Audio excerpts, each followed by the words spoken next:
All right, guys. Welcome to Get Bit Podcast, a podcast for blurs and nerds to enjoy. So if you have a fandom and you care about it, then you are definitely welcome here. This year, and also, guys, do not pay attention to the date and time. Yes, we know this is not Friday night. And yes, this is Sunday, Mother's Day. So happy Mother's Day to all those mothers and stepmothers and women who have taken on the role of motherhood. This is definitely your day, so hopefully you got to kick back and enjoy it and be loved on and lavished on and all that good stuff. Aside from that, guys, like I said before, as you can see, I'm running solo for this one because it's Mother's Day. I didn't really check to see if everybody was available or whatnot, so again, I'm going to try to make this as brief as possible because we still want to go ahead and get our comic fix in, our anime and video game and comic fix in for the week. Moving right along, because I definitely want to get into this. This is definitely a family-friendly podcast. We do try to kind of watch our language on here a little bit, but some things we may show that may be of a graphic nature, so viewer discretion is advised. So, let's go ahead and get right on into it. If you haven't noticed, guys, that, of course, in the lower hand comic, I know you can't see it very well, but it is confirmed that DC will begin the look for a African-American director and also an actor to play the role of Superman. This has actually been confirmed. It actually has been confirmed that from the Warner Brothers that they will be committed to hiring a black actor. The script for the next Superman, let's try this again. The script for the next Superman movie will be written by Ta-Nehisi Coates and produced by J.J. Abrams. Which again, J.J. Abrams has kind of had how can I put this so nicely? He's had a hit or miss with some movies. Like, don't get me wrong, I loved his take on Star Trek, and Star Trek Beyond, the rebooted ones, I should say, that he co-wrote with Simon Pegg. I loved his take on Star Wars, the Rey Saga. I mean, I was probably one of the ones that had no issue with Star Wars, with The Force Awakens, The Last Jedi, and Return, The Rise of Skywalker. I had no issue with those movies. I personally loved all three of them. The fact that he's now going to helm this pinning of the script with Superman, along with Ta-Nehisi Coates, who also himself is a great researcher and writer. So I feel a little bit better in that sense. As far as how that would go, I'm just, sometimes I get a little, because for a lot of people who don't know, we've actually had several black Supermans. Henry Irons, the Man of Steel, was one of them. The other one, Gal Zod, if I remember right. I've looked that one up. But the other one, Calvin Ellis, was also another Superman. So we've had quite a few Supermans already present in the actual DC universe. So again, guys, I'm looking forward to it, just to see where they go with it as far as, what's available, where they're going to go with the story. Are they going to stick with, if they're doing Calvin Ellis, which I'm assuming they are going to do Kal-El, because Kal-El or Calvin Ellis, depending on which one you go with. I see them kind of going that storyline with his comic book line story. I hope they do, because as I was with the guys on Geek Salad, which, by the way, guys, thank you for having me and Big VZA Dial on your show. I really appreciate that. We actually did talk a little bit DC on there, so hopefully I can have them on here one day, so that way they can definitely pass along. So I just want to thank those guys out there for having us. But we did speak a little bit of DC, and I said this before on their show, and I'll say it again. DC has a mountain of wealth of stories they can go into. It just depends upon them. Now, whether or not they decide to go with that scenario is a whole nother situation. I just don't want to see another Ryan Reynolds Green Lantern, if that makes sense. That's about the best way I could put that.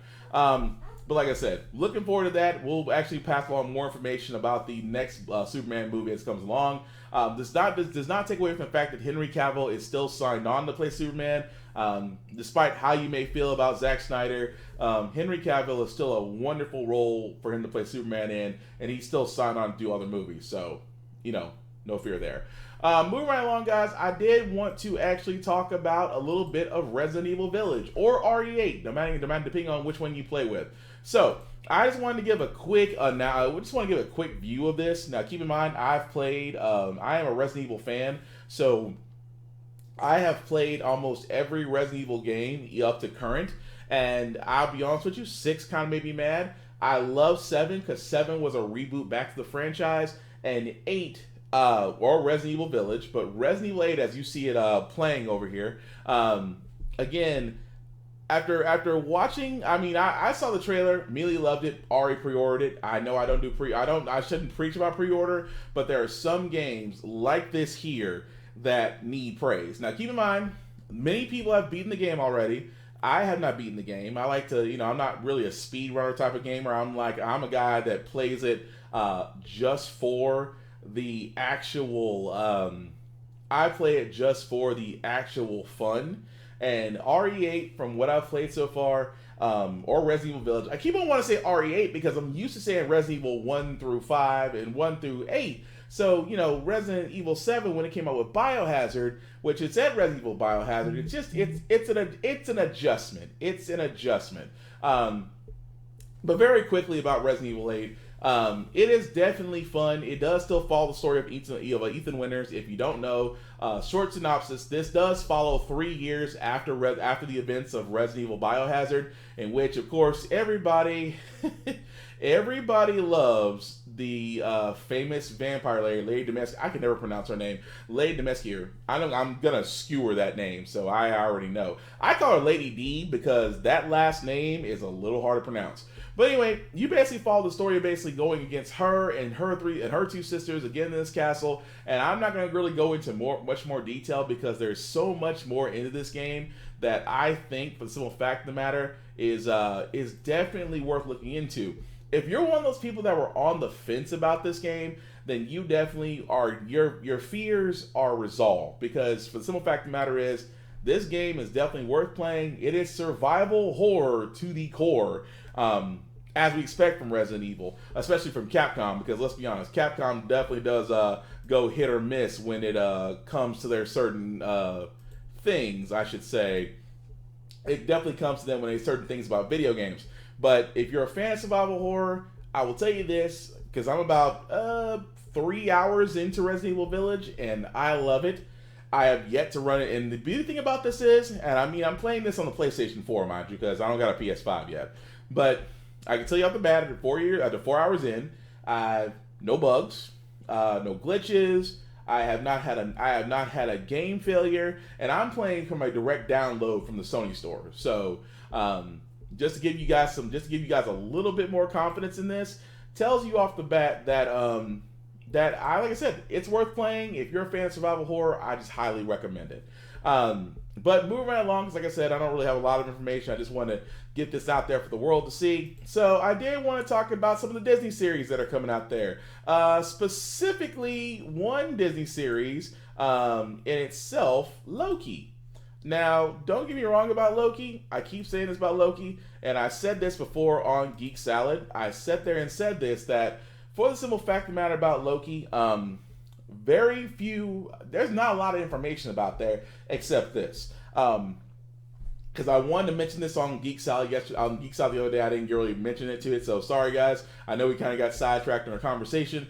But with Loki, the simple fact of the matter is, it's going to be an interesting story, just because, of course, if you remember in-game, which by now, I'm pretty sure everybody's seen it. So in in-game, of course, the going back in time where Loki was actually apprehended at Stark Tower doing the events of the first Avengers movie, of course, Loki takes the Tesseract and disappears. What we don't know, this is actually where the story picks up. Of course, Loki grabs the Tesseract and runs into the TVA, which is the TVA, for all those who follow Marvel Comics, it's kind of like S.H.I.E.L.D. over the multiverse timeline.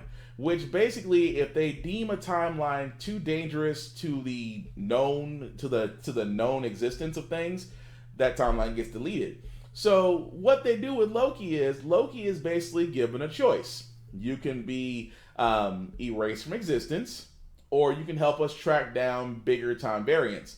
Now, that's exactly where the whole thing is going to fly. That's what the whole story is going to circle around, is Loki basically tracking down, there's not a word for it yet, let's just call them time variants, because it's kind of like, it's like CW's DC's Legends of Tomorrow, where they hunt down these time variants or time anomalies, and they either resolve them or put them back where they are in time. And I have a feeling just from the premise of this is where they're going to go with it for Loki. It's the whole idea of, he's basically going to be looking for these entities while actually trying to, I guess, do his usual stick. Let's be honest.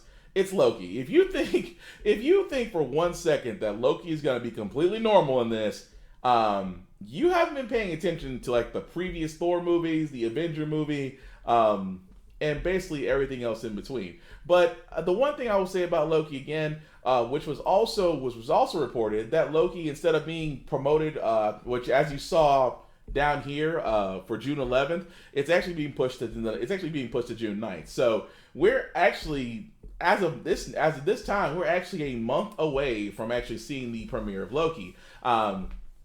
And like I said, I know Joe and others, once we have our usual podcast, the usual Give It podcast on Friday, I know he'll have tons more to say about this, because we definitely will bring that back up at our usual time on Friday nights at 8:30. But again, that's one of those series I was looking forward to. That's every one of those series on Disney Plus I'm looking forward to. Because the simple fact of the matter, guys, I have sat there and said this. The MCU, Disney/Marvel, has yet to have a bad... I'm gonna be honest with you. It's yet to have a bad movie. I mean, if you really thought about this for a second, the MCU's movies from worst to best, I would probably say their worst movie was Captain Marvel. Worst. But the funny part is the MCU's worst movie is equivalent to DC's best movie. Yes, I said it, and argue with me if you want to. It's a little hard to beat that fact. But I'm just saying, for the simple fact of the matter, it's a little hard to beat that fact of, yes, the reason why I said that was because, for the simple fact of the matter, guys, Disney is just hard to beat. And it's only because, like I said before, and if you guys have been paying attention to it, it's only the reason that I point this out is because they just seem to have a game plan with the next phase. And like I said on Geek Salad, I think for some fact the matter is these next movies and shows that are coming out are going to start sprinkling in more MCU characters in which to I guess tell the next story, which we know we know the next great MCU story is gonna be Secret Invasion. Me, Joe, and others on this podcast have all said that. We're all in agreement that Secret Invasion is the next thing up. Of course, like I said before, it's just a little hard to, say where else they can go with this. I mean, because we already know Doctor Strange's Multiverse of Madness is already going to be a hodgepodge of Marvel characters themselves. And let's be honest, MCU is saving the X-Men and the Fantastic Four for their own arcs. I don't think, and I'm going to be honest with you, and I'm going to be honest with you on this, I don't think, for the simple fact of the matter, we're going to see the X-Men or Fantastic Four. Even though, if you guys were watching the Marvel cinematic thing where they explain the Eternals, which I will show momentarily, I'm going to be honest. They said Fantastic Four, but they left it at that. Does that mean that's a teaser that they will show up in this phase? Maybe. I still say just like the X-Men, they need to have their own showing. But moving right along, guys, I did actually want to get to my review of Star Wars: The Bad Batch. Now, for all those that don't know, this was the next thing that Star Wars was doing, which was basically telling another story past the Clone Wars. Now, I did not know about the Bad Batch. Joe actually told me about this. And from what I remember, the Bad Batch is basically a unit of clones that were seen as defective. I guess you could say that. They were seen as defective because they didn't actually follow commands very well and things of that nature. So this series takes place post-Clone Wars, especially in the first episode, where you literally hear the, execute Order 66. You hear Emperor Palpatine say it. For all those that don't know, Order 66 was the order given to all clones to kill all Jedi because of the attack on Emperor Palpatine's life way back when Mace Windu could have killed him, but Anakin decided that he wanted to save his love. Yeah. But that story itself is just follows these guys who are basically enhanced defective soldiers that didn't actually obey the XQ Order 66, or they didn't actually obey the Order 66. So their whole story, from what it sounds like, is going to kind of be like that of a Suicide Squad, if you will. They're not really with the Empire. So like this first episode that came out, you really don't know where they stand, if it makes sense. I mean, you already know they're good. I mean, from those that watched this first episode, they've already been termed. They've already been deemed termed diseligible, especially from the I almost want to say the Empire. So the Empire, except for one of them, which again I don't want to go into too much detail because, like I said, it's still a fresh episode, and I still want you guys to go in and watch it and basically come back with your own ideas of it. But for the most part, the first episode does set the premise for this as far as what they'll do and what they're capable of. It also sets up a very interesting twist on exactly what the story and exactly what the premise is going to be set up for this series. So I don't want to go too much into detail on that right now. I will just simply give a non-spoiler review and sit there and say that the Bad Batch, from what has been shown from the first episode, has me hooked. So I'll put it this way: if you like shows, if you like the Suicide Squad, if you like, I'll even go Wildcats. Like, for all those, this is definitely showing my age. For all those that don't remember Wildcats, same feeling, just Star Wars. But again, I still recommend to watch this if you get a chance. And like I said, this Friday, I know Joe and others will have a lot more to say about this, and we're definitely going to have more of a deeper discussion on the first and second episodes. But I just wanted to give a non-spoiler review and say the Bad Batch is definitely worth watching. Moving right along, because like I said, I don't really have a lot, so I'm kind of just flying through this. But feel free to leave any comments or questions or comments or things that I've said. I did want to get to. I wanted to get to this. Reason why I want to get to the Flash, and I know there are a lot of Flash fans. I'm a Flash fan, but what happened with the Flash this week? My word. And this is going to be spoilers because the Flash had a wonderful setup. Of course, this was in the Force Quest. We already knew about the Strength Force, the Sage Force, the Steel Force, and of course the Speed Force. Now, of course, in this one, they were still following the Strength Force, trying to find Fureza, which again, they did find, I guess, her depowered, I guess you could say. And it looks like Barry was still trying to do his usual thing, appealing to the humanity, I guess, of the individual and trying to help them, only to have the Speed Force, aka Barry's mom, decide to go ahead and just order 66 the girl. Which, again, it kind of just... it's almost like the Flash was ridden with Black Lightning riders. It's like, why the twist? So now the Speed Force is drawing their line. The Speed Force is basically, at the end of this episode, is telling Barry, pick a side. Either you're going to side with the Paragons of the Still, Strength, and Sage Forces, or you're going to join with me and we can take them all out. Which, again, is an interesting twist because the Speed Force has punished Barry. The Speed Force has actually helped Barry. At the same time, the Speed Force has actually guided Barry and sometimes been influenced by Barry. But now the Speed Force itself is almost a villain. I have so many questions. But again, this it had a wonderful setup about the show. The Flash this week had a wonderful setup. But for some odd reason, it just fell short. I don't get the whole idea of making the Speed Force this all-encompassing villain that goes nowhere. Because what happened? Barry kills the Speed Force. He's right back where he was in Square One all over again. I mean, I don't know. Maybe it's a twist. Maybe the Speed Force that Barry thought he was harvesting or keeping really isn't the Speed Force. Maybe it's a variant. It's just that this setup didn't really feel like the payoff was worth it. But again, I just felt like the Flash this week was kind of written by those people from Black Lightning, which is another show I'm going to go into as well because Black Lightning. What can I say about Black Lightning alone that just makes me wonder? Because with Black Lightning, guys, it's just like, okay, I'm trying to sum this up because, like I said, I don't want to keep you guys on here all day. But Black Lightning, let's be honest, and I feel like we can be honest here. This is a safe space. Black Lightning has not been good ever since its inception. I'm like, the first season, okay, experimental. Second season, repeated the same issues. Third season, repeated the same formula. 4-season, you know the definition of insanity, right? And the whole thing with Black Lightning is I just don't get the fact that now the most exciting thing is watching Tobias Whale. Like the whole thing with Jennifer and being back in the ionosphere, which I guess you can call her character death because she was basically reborn as another person. The whole thing with the powers being lost and nullified by Tobias Whale learning to use an emitter and then using Nullifier's powers. Then the whole thing with Lynn and just the constant conflict with her husband. It's just, dude, it's to me, it's like, it's one of those shows that I had high hopes for, but now I'm like, I'm going to be honest, I can't wait for it to be just said and done.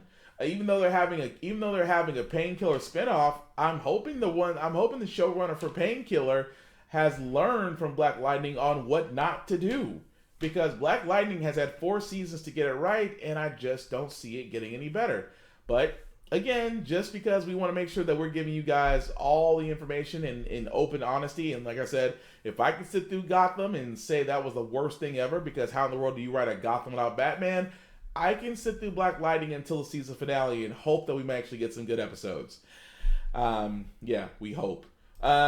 But beyond that, guys, I did actually want to talk about also on Netflix as well that just came out, and honestly, I actually watched. I actually went ahead and actually watched the first couple episodes. Netflix's Jupiter's Legacy. Now, again, similar to Invincible, this was actually based on a graphic novel that I did not know about. But after watching the first 4 episodes on Netflix of Jupiter's Legacy, I am hooked.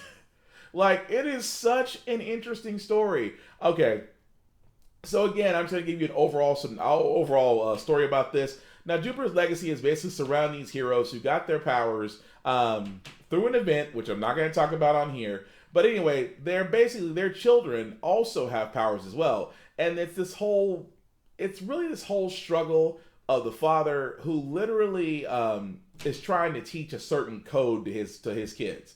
And of course, his kids themselves are all messed up 6 ways from Sunday. So it's not just about being a hero, but it's actually about the more human aspect of it.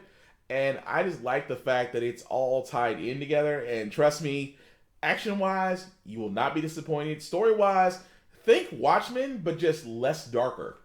Like it's so much more Watchmen than I give it credit for. But I did not remember. But I didn't know Mark Miller, because Mark Miller is actually the guy, as you saw in the graphic down here. I'm sorry, my directions are terrible. As you saw in the graphic down here, Mark Miller is also the same guy that did Kingsman. And if you love Kingsman, because I love Kingsman, I can't wait for the Kingsman. I still want to watch that. I still believe we're going to see another Kingsman movie if it's all said and done, but that's neither here nor there. But again, if you love Kingsman, then Jupiter's Legacy, and I'm telling you, it's 8 episodes that are actually released on Netflix right now.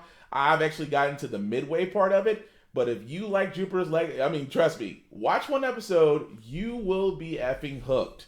Because I know I was, just because there's so many different subplots and stories in this, and there's going to be one dude in there named Black Star, who, I'm just going to put it this way, Black Star reminds me of what Darkseid should have been in Zack Snyder's Justice League. That's what it should have been. I cannot make that up. But again, guys, Jupiter's Legacy is definitely watchable. I'll be honest with you guys, it is definitely watchable. If, like I said before, it is on that same line as Preacher, as Watchmen, as it's like, I would say almost like The Boys, except the heroes aren't just dicks. I'll put it to you that way. But I definitely would recommend watching that when you definitely get the chance, because I will probably be stuck in between Resident Evil Village and Jupiter's Legacy, just because they're both great things to watch. Now, 2 other things I got, guys, before we wrap this up. Like I said, I didn't really have a lot that I wanted to go over, just the stuff that was actually on my head. I did want to, you're probably wondering, well, you're going to talk about the Marvel? No, I'm not going to talk about the Marvel Eternals trailer. I'm actually going to save that for next Friday when I have the full cast of everybody on here, and then we're just going to go ahead and just really talk about every movie in the phase 4, and then go from there. So if you're wondering why I didn't talk about that, I'm just saving that when I have everybody else, because I know they're going to have I know Joe and others are going to have a lot more to say about that. But anyway, the last 2 things I definitely want to talk about, guys, before I get out of here. Castlevania. For all those that don't know, Castlevania final season is coming up. Netflix's Castlevania, I should say. Now, if you have not seen this, first and foremost, you should definitely go back to Netflix and watch Castlevania. I still say it is one of the better animated versions of Castlevania out there. And its story in itself, of course, with Alucard and Dracula and Beaumont, I mean, to me, it was great. It is definitely graphic, so definitely not, your discretion advised on who you allow your people to see that on. But again, the final season is coming up. Now, I don't want to go too much into spoiler detail, because if you have not seen the last 3 seasons, then you probably need to go back and watch. But I'm looking forward to it, just because the simple fact of the matter, guys, is that Castlevania Season 4 is definitely coming out. And just that, like I said before, it is beautiful. It is, the story is great. The premise is great. I have no arguments or improvements I can make about the show, except the fact of the matter is, I'll be honest with you, from playing every Castlevania game, although Lords of Shadow 1 and 2 are definitely my top 2 favorites of Castlevania. I know some people will argue Symphony of the Night. I know some people will argue Mirror of Reflect. I think, is it Mirror? Yeah. Mirror of Neglect. There we go. Sorry. I had to think about it for a second. But anyway, worth watching. I cannot complain, and hopefully you guys will give it the same due as I did on this. But Castlevania, I think it acts up. Let me make sure about this before I say the release date and get this wrong. May the 13th is when it comes out. There we go. Sorry. Had to look that up. Because, hey, I got a lot of information rolling around up here. Sometimes I don't always have it in my head. But again, that's actually coming up as well. Now, the last thing that I got, guys, that I definitely want to talk about is, again, if you are a Game of Thrones fan, then you're definitely looking forward to this. Now, of course, this was already confirmed by HBO, that House of the Dragon, which is a prequel, keep in mind about Game of Thrones. If you have not read the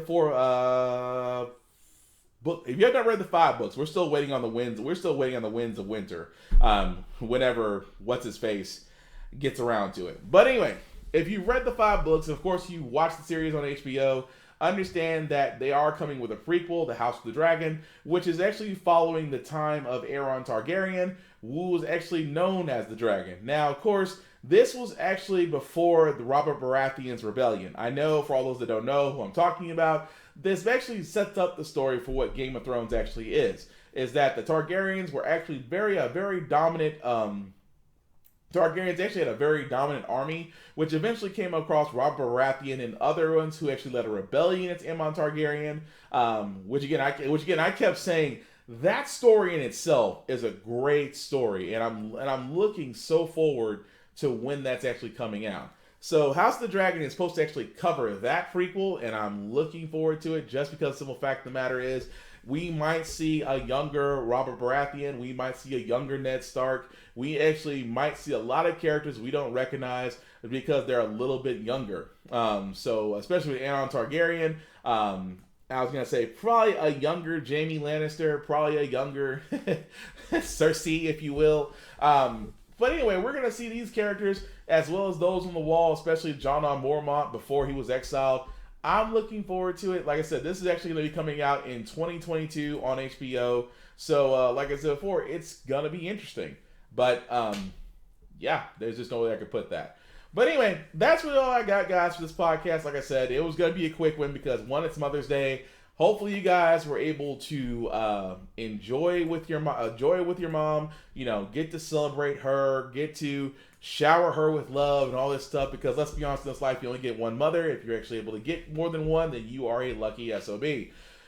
Beyond that, guys, I just want to sit there and say that's going to be it for this podcast. So some shameless plugging before I get out of here. The link at the bottom, if you copy and paste that into your browser, will take you to my link tree for all of my shows, for How the Fracker Got Here, Get Bit, and the Off Limits Podcast. Basically, you can like and share both on Facebook and on YouTube. That would be groovy. I would certainly appreciate it. Let me also not forget my buddy, Big VZA Dot, who actually had a VST earlier on his page at Big VZA Dot on Facebook. He actually has the VSTs, which is a news podcast that can have that news can be music, video games, or trailers. I call him the king of weird trailers because sometimes he finds some stuff that'll just make you just question your friendship. But I still love him. He also has Rhythmness, which I can't wait for as he learns to tweak that, because we have to get past this thing called the DCMA rules, because apparently you just can't stream or say anything without something getting flagged. Hence why I muted every video. Sometimes you gotta do what you gotta do. He also definitely has another show called REF, which I like to call America's Funniest Home Videos, if done by WorldStar. So with that being said, definitely check him out. Definitely like, share, and subscribe from there. Also, shout out again to the guys at Geek Salad. Thank you for allowing me to share this on your page. Thank you for allowing me to be on your podcast along with my brother from Mother, Big VZA Dot, with you guys this Saturday. I will reach out to you guys, see about what we can do as far as these dates. I would love to have you on Get Bit with Joe and others and myself, and we can all have a wonderful camaraderie about all things nerdy and blurdy, because to be honest with you guys, it's not just nerds that are just about math and science, computers, and everything else. If you love something, it is a fandom, and if you defend it, it's a fandom, and if you love it and you share it with others, then you're one of us. Come join us. There's always room at the picnic table. With that being said, guys, take care of yourselves and each other. Please be safe out here with COVID, and technically take care of yourselves. But like I said before, take care of each other. We'll all get through this. Peace.